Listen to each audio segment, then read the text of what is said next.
இன்றைக்கி நம்ம ட்ரெண்டிங் சமையல் சேனலில் நம்ம வீட்டிலேயே சுவையாகவும் ஆரோக்கியமாகவும் செய்யக்கூடிய கொத்தமல்லி பொங்கல் ரெசிபியோடு வரவேற்கிறேன். ருசியும் சூப்பராக இருக்கும், உடம்புக்கும் நல்ல நச்சுத்து தரும். இந்த பொங்கல் சட்னி சாம்பாரில் கூட சாப்பிட்டா சுவை இரட்டிப்பாகும். வீடியோவை முழுசாக பாருங்கள். ஒரு சின்ன டிப்ஸ் கூட மிஸ் பண்ணாதீங்க. வாங்க அப்படின்னா கொத்தமல்லி பொங்கல் ரெசிபியோடு ஸ்டார்ட் பண்ணலாம்.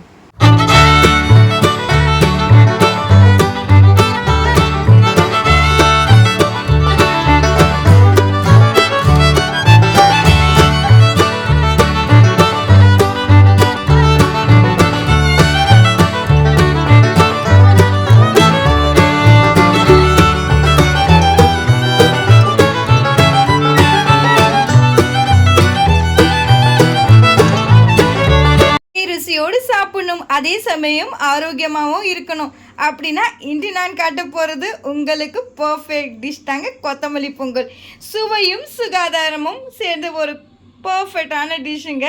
கடைசி வரை பாருங்கள். என்னுடைய சேனலை சப்ஸ்கிரைப் பண்ணுங்கள். கூட இருக்கிற பெல் ஐக்கனை கிளிக் பண்ண மறந்துடாதுங்க. வீட்டில் பொங்கல் சாப்பிடாதவர்கள் யாருமே கிடையாதுங்க. பட் இன்று நம்ம சேனலை நான் காட்ட போகிறது ஒரு ட்ரெடிஷ்னலான டச்சுடன் கொத்தமல்லி பொங்கல். என்னடா கொத்தமல்லி பொங்கல் அப்படின்னு சொல்கிறானுங்க பார்க்குறீங்களா? ஆமாங்க ஃப்ரெண்ட்ஸ், நம்ம மிளகு மோஸ்ட்டாக மிளகு பச்சரிசியில் தான் நம்ம பொங்கல் செஞ்சுருப்போம். பட் இன்னைக்கு நான் செய்ய போகிறது என்னன்னா கொத்தமல்லி பொங்கல்.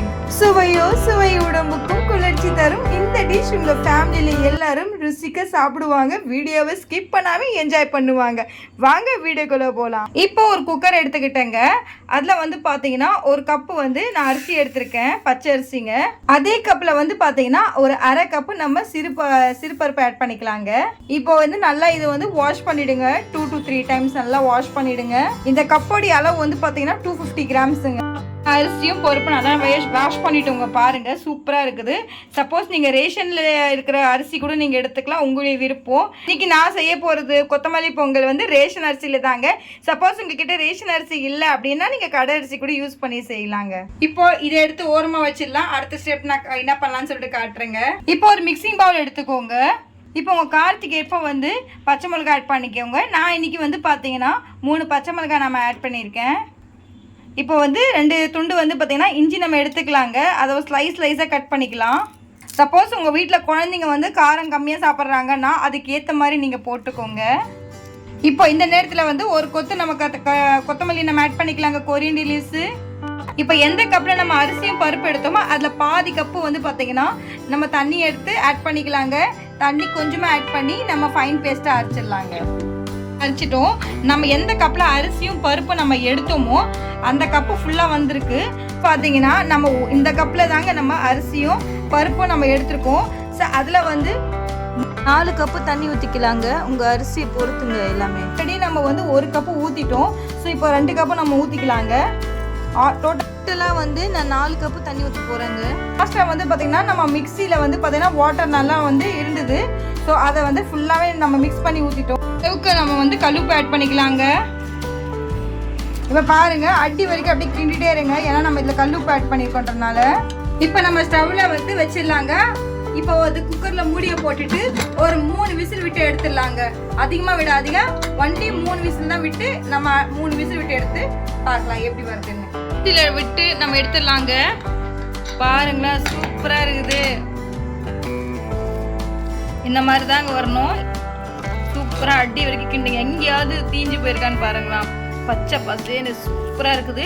இப்போ இது ஓரமாக வச்சுட்டு இதுக்கு ஒரு தாளிப்பு கொடுத்துடலாங்க. நம்ம இதில் கொட்டிடலாங்க. இதை கொஞ்சமாக நெய் விட்டுருக்கோம். முந்திரி, சீரகம், மிளகு, பெருங்காயத்தூள், கருவேப்பிலை எல்லாமே நம்ம நல்லா வாஷ் பண்ணி போட்டோங்க. இப்போ நல்லா மிக்ஸ் பண்ணியாச்சு. இப்போ அடியிலேருந்து கிண்டுங்க ஃபுல்லாக. இப்போ பாருங்க, நான் நெய் வாசனையோடு கம்மன்னு அந்த பச்சை பசேன்னு அந்த கொத்தமல்லியோட சாரெல்லாம் இறங்கும் போது அவ்வளோ அருமையாக இருக்குங்க. எவ்வளோ நாளைக்கு தான் அந்த வெள்ளை பொங்கலே சாப்பிட்டுட்டு இருப்பீங்க. இந்த மாதிரி ஒரு தடவை கொத்தமல்லி பொங்கல் சாப்பிட்டு பாருங்களா. ஏன்னா இது குழந்தைங்களுக்கும் ஆரோக்கியமானது. ஏன்னா நிறைய பேர் கொத்தமல்லி சட்னி செய்வாங்க, அவங்க சாப்பிட மாட்டாங்க பசங்க. ஸோ இந்த மாதிரி ஒரு பொங்கலை செஞ்சு கொடுங்களேன், பசங்க விரும்பி சாப்பிடுவாங்க. ஏன்னா பசங்களுக்கு இது ரொம்ப ஹெல்த்தியான ஒரு ரெசிபிங்க. நான் செய்கிறது ஒரு ரெசிபியுமே ரொம்ப ஹெல்த்தியானது, உடம்புக்கு ஆரோக்கியமானது. இப்போ நல்லா மிக்ஸ் பண்ணிட்டோம். அடுத்து நம்ம சர்வ் பண்ணிடலாம். சூப்பரான ஒரு கொத்தமல்லி பொங்கலுங்க. சூப்பரா இல்லையா? கொத்தமல்லி பொங்கலும் தேங்காய் சட்னியும் பார்க்கவே சூப்பரா இருக்குது பாருங்க. நீங்க மோஸ்டாவே வந்து பாத்தீங்கன்னா ஒயிட் கலர்ல தான் பொங்கல் சாப்பிட்ருப்பீங்க மிளகு ஆட் பண்ணி. பட் இப்போ நான் வந்து பார்த்தீங்கன்னா டிஃப்ரெண்ட்டான ஒரு கொத்தமல்லி பொங்கல் செஞ்சுருக்கேன். பார்க்கவே சூப்பராக இருக்குது. இப்போ சாப்பிடணும்னு தோணுதுங்களா? அந்த நெய் ஆட் பண்ணி அந்த கொத்தமல்லியோட சாரெலாம் இறங்கும் போது அவ்வளோ ருசியாக இருக்குது. அதை ஏற்ற வந்து பார்த்தீங்கன்னா நம்ம தேங்காய் சட்னி செஞ்சுருக்கோம். சுவையும் ஹெல்த்தியும் சேர்ந்து வந்திருந்தாங்க இந்த கொத்தமல்லி பொங்கல் தேங்காய் சட்னி காம்போ.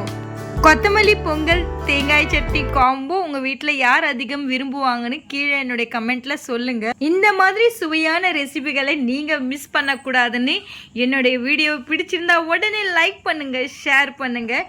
உங்கள் ஒவ்வொரு கமெண்ட்டுக்கும் எனக்கு நெக்ஸ்ட் வீடியோ பெரிய மோட்டிவேஷனாக இருக்குங்க.